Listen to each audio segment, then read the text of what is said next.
السلام عليكم ورحمة الله تعالى وبركاته صاحبي السود هذا maanta muuqaalkeen wuxuu ku saabsan yahay qaabka loo sameeyo green beans ka ama digirta qasacadaysan soo dhawaada haday tahay marka ugu horeyso muuqaalkan ama kanaalkan aad soo booqatid haday tahay fadlan subscribe noo saar sidoo kale muuqaalka noo share garee like noo qabo si dad badan u gaaro soo dhawaada maanta waxa ka hadli rabnaa qaabka loo sameeyo digirta iyo suugada lagu daro ugu horeyn marka ugu horeyso digirta qasacadaheeda ayaa warshadu samaysaa kadib waxa lagu shubaa digirtii oo bisil digirtan waxa lagu bisleeyaa dab digriya ama dab aad u kulul digirtu waa digir aad iyo aad u fiican marka la cunayo cunahan waxa ku jiro baadooyin fara badan protein vitamin iyo iron ayaa ku jiro marka digirtu tusaale ahaan digirta marka laga soo qaado beerta waxa la keenaa warshada waa la karshaa marka la karsho kadib karin kadib waxa lagu wareejiyaa qasacadaha ayaa lagu shubaa hadba qiyaas qasac walba tirada ama garaamka looga talagalay marka lagu shubo kadib waxa la sameeyaa sooska ama tomato sooska ayaa la sameeyaa tomato sooska marka la sameeyo kadib ama yaanyada marqa yaanyada oo lagu digirta ku jiro marka la sameeyo kadib ayaa la isku daraa kana gaar baa loo karshaa tusaale ahaan waxa lagu daraa marka la sameynayo marqa sooska ama baasha ku jirto digirta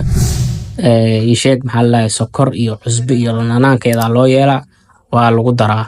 marka la isku daro oo la karsho gaar loo karsho midkaana gaar loo karsho ayaa la isku daraa mashiin ayaa isku daro kadib isku sijil kareeyo asoo gaarayo ama muddada la hay kara digirtaas ay ooli karta ay tahay sanad ama 2 sano ugu badan digirta ay ooli kartaa marka qaabkaas ayaa loo sameeyaa oo farsameysana u jeedaan halkan waa warshad kamid ah warshadaha soo saara digirta ama red beans-ka oo diyaarsan cuntooyinka diyaarsan oo fudud soo saarto oo Mareykanka ku taalo marka waa qaabkaas ayaa loo sameeyaa ma jiraan wax qasaca dheed gaar leh iyo dhahayo digirtan dheed gaar ay leedahay ma jirto barartiga waa hal bararti qasacada waa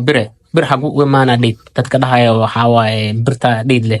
birta soo jeeda warshada ayda samayso warshad gaar ah ma samayso qaybadeed waxay leedahay qasacadaha samayso qasacadii marka la soo sameeyo kadib yaanyadii baa la qasaa oo la ridqa kadibna haama lagu qasaa waa la karshaa marka la ridqo kadib la karshaa marka la karsho kadib digirtina gaar loo kariyaa waa la isku daraa ayadoo bisil baa la isku daraa kadib waa la isku warshadeeyaa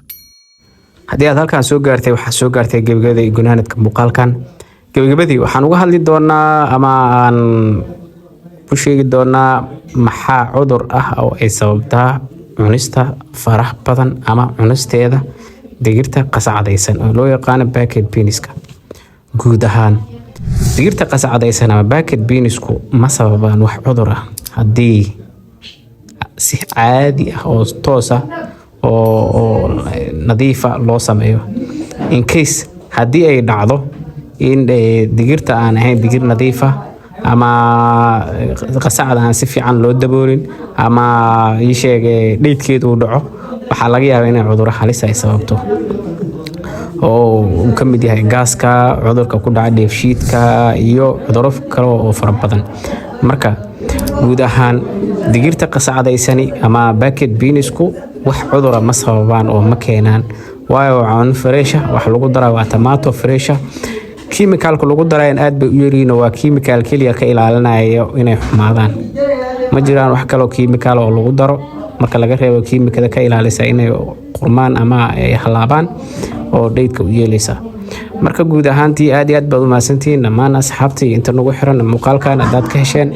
please subscribe like share comment waxa waaye waa dhankiina leedin sheegaymayo aad iyo aad baad u maasantiin intaan dib ugu kulmi doono muuqaalkan muuqaal lamid ah anigoo ah walaalkiin duush oo idin leh maalintu haydi wacanaato haydi wanaagsanaato goodbye